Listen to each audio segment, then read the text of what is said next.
राधे राधे, हरे कृष्णा। कैसे हो आप सभी लोग? आशा करती हूँ आप सभी परम मंगल में होगे, स्वस्थ होगे, अच्छे होगे। आने वाली है साल की सबसे बड़ी पूर्णिमा, जिसको बोला जाता है शरद पूर्णिमा। शरद पूर्णिमा पे पूजा पाठ, शरद पूर्णिमा जिसे कहते हैं ना, मैं ये बोल सकती हूँ मैजिकल पूर्णिमा है, एकदम चमत्कारी पूर्णिमा हो, शरद पूर्णिमा को बोलते हैं। इस बार बड़ी कंफ्यूजन है क्योंकि 16 और 17 तारीख को दोनों दिन पूर्णमासी बनते हैं। जब भी ना आप लोग कंफ्यूजन में होते हैं, मुझे बड़ा मजा आता है।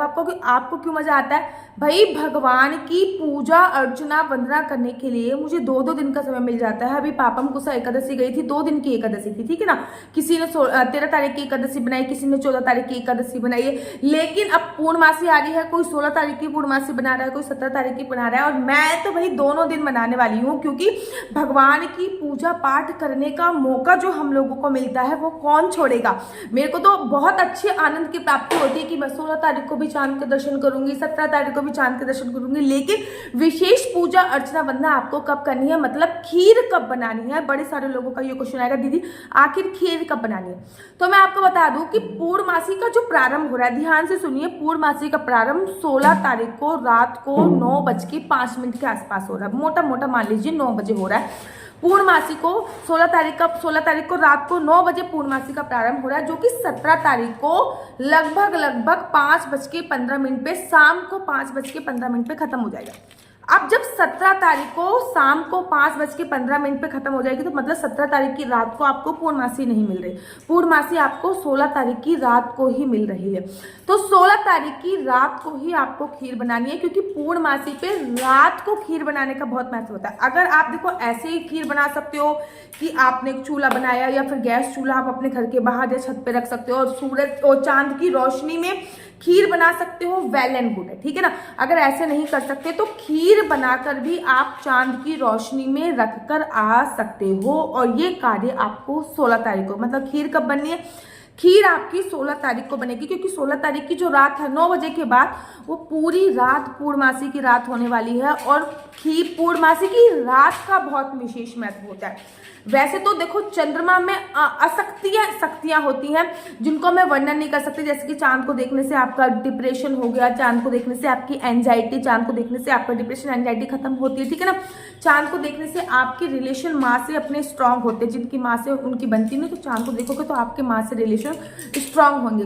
कुंडली में ना माँ को चंद्रमा का कारक बोला गया है, ठीक है ना। बहुत ज्यादा क्रोध आता है तब मैं बोलती हूँ कि चांद को देखो। कुंडली जब भी मैं देखती हूँ तो ये सारी चीजें मैं बताती हूँ।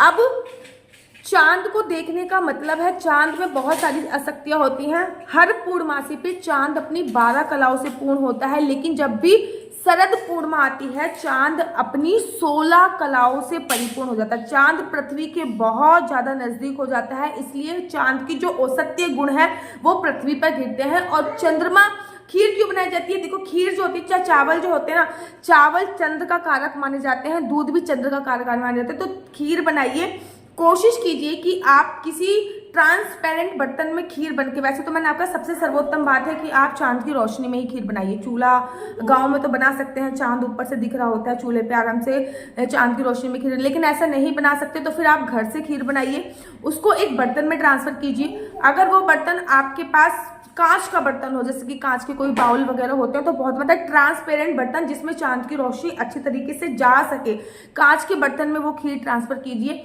आपके पास कोई चांदी का सिक्का है तो वो डाल लीजिए। अगर चांदी का बर्तन है तो कहना ही क्या है, फिर तो वो जो खीर है वो अमृत नहीं महाअमृत का कार्य कर देगी, अगर चांदी के बर्तन में उस खीर को रख लिया।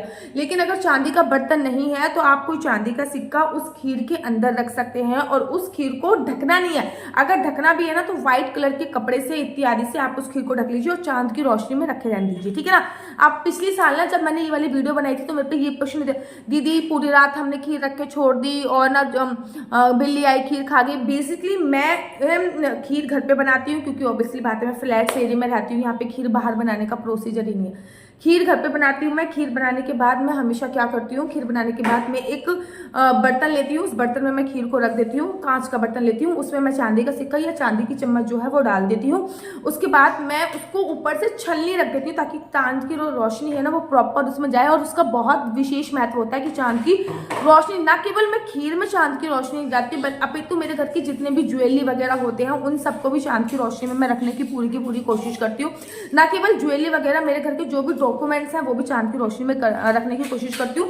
और साथ ही के साथ एक बोतल पानी भी मैं अभिमंत्रित कर लेती हूँ। एक कांच की बोतल में मैं पानी लेती हूँ, वो भी चांद की रोशनी में रख लेती हूँ। नेक्स्ट डे उस पानी से आपको पीना है, पूरे घर में छिड़कना है और वो मैजिकल वाटर बन जाता है। इसी दिन आप मैजिकल वाटर बना सकते हो जो कि आपकी हर प्रकार की बीमारियों को दूर करता ही करता है। इसी दिन वो आपको मैजिकल वाटर जो है वो आप इसी दिन बना सकते हो। ना केवल आप पानी को अभिमंत्रित करते हो, बल्कि मैं तो एक बाल्टी पानी भी निकाल के बाहर रख देती हूँ, एक लोटे में पानी निकाल के बाहर रख देती हूँ, वो लोटे का पानी पूरे घर में छिड़कती हूँ।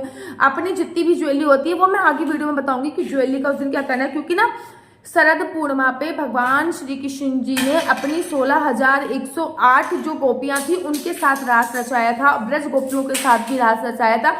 साथ ही के साथ ऐसा भी बोला जाता है कि शरद पूर्णिमा वाले दिन माता लक्ष्मी का प्रादुर्भाव होता है। शरद पूर्णिमा वाले दिन तो माता लक्ष्मी कहती है कि शरद पूर्णिमा पे माता लक्ष्मी पृथ्वी लोक पर आती है और ये देखती है कि कौन कौन मेरा भक्त जग रहा है। जो उनका भक्त जग रहा होता है माता लक्ष्मी उन पर कृपा दृष्टि बनाती है। इसलिए शरद पूर्णिमा पर चांदी के गिलास में पानी भर के घर के बाहर रखने की बहुत बड़ी महिमा है, क्योंकि माता लक्ष्मी को बहुत आकर्षित करती है हल्दी जो है वो माता लक्ष्मी को बहुत आकर्षित करती है। दहलीज पे हल्दी लगाइए ताकि माता लक्ष्मी आ जाए तो फिर जाए ना।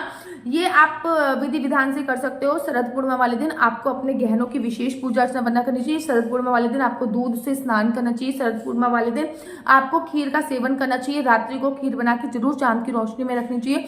शरद पूर्णिमा वाले दिन आपको न केवल खीर चांद की रोशनी में रखना है, बाकी आपने जो भी अपनी तिजोरियों में गहने रखे हैं उनको निकालने हैं, गंगा जल डाल के शुद्ध करना है, खुद पानी में दूध डाल के स्नान करना है और सारे के सारे गहनों में हल्दी कुमकुम जरूर लगाना है। अपने घर की दहलीज को हल्दी से लीपना जरूर है, क्योंकि माता लक्ष्मी का आगमन इस दिन माना जाता है। इस दिन माता लक्ष्मी की विशेष पूजा करनी है। लड्डू गोपाल की भी विशेष पूजा करनी है। वो लड्डू गोपाल की विशेष पूजा कैसे करनी है वो मैं दूसरी वीडियो बनाऊंगी कि शरद पूर्णिमा पर लड्डू गोपाल की क्या विशेष पूजा कर सकते हैं। शरद पूर्णिमा देखो खाली नहीं जानी। अगर पूर्णमासी का व्रत स्टार्ट करना है तो इसी पूर्णमासी का व्रत जो है वो आप प्रारंभ कर सकते हैं। मैं भी इस पूर्णमासी से ही पूर्णमासी का जो व्रत है वो प्रारंभ करूंगी। ये व्रत और देखो स्नान और दान की जो पूर्णमासी है, जिसको कहते हैं व्रत की पूर्णमासी, वो 17 तारीख की है, लेकिन जो व्रत और स्नान दान की पूर्णमासी है वो इसी पूर्णमासी से आपको स्टार्ट करना होता है। वो आप 17 तारीख से स्टार्ट करेंगे। मैं भी इसी पूर्णमासी से स्टार्ट करूंगी। पूर्णमासी का व्रत ना सबसे बड़ा व्रत होता है। अगर आपके परिवार में कोई बीमार रहता है, पूर्णमासी का व्रत स्टार्ट कीजिए। आपको संतान की प्राप्ति करनी है, पूर्णमासी का व्रत कीजिए। संतान को दीर्घायु प्राप्त करनी है। पूर्णमासी का जो व्रत होता है वो न केवल भगवान विष्णु से संबंधित होता है, बल्कि सत्यनारायण जी से भी संबंधित होता है, माता लक्ष्मी से भी संबंधित होता है, चांद से भी संबंधित होता है। मतलब एक पूर्णमासी का व्रत 5 लोगों से संबंधित है। भगवान शिव से, क्योंकि भगवान शिव के शीश पे ही चंद्रमा विराजमान होता है। नंबर दूसरी और मोस्ट इंपोर्टेंट भगवान विष्णु से संबंधित होता है, सत्यनारायण भगवान से संबंधित होता है, माता लक्ष्मी से संबंधित होता है, चंद्रमा से संबंधित होता है। तो एक पूर्णमासी का व्रत 5 से 6 लोगों से संबंधित होता है। ये पूर्णमासी का व्रत माताओं को जरूर रखना चाहिए। इसके पीछे भी एक कथा है जो भगवान श्री कृष्ण जी ने स्वयं यशोदा मैया को सुनाई है। वो दूसरी वीडियो में बताऊंगी कि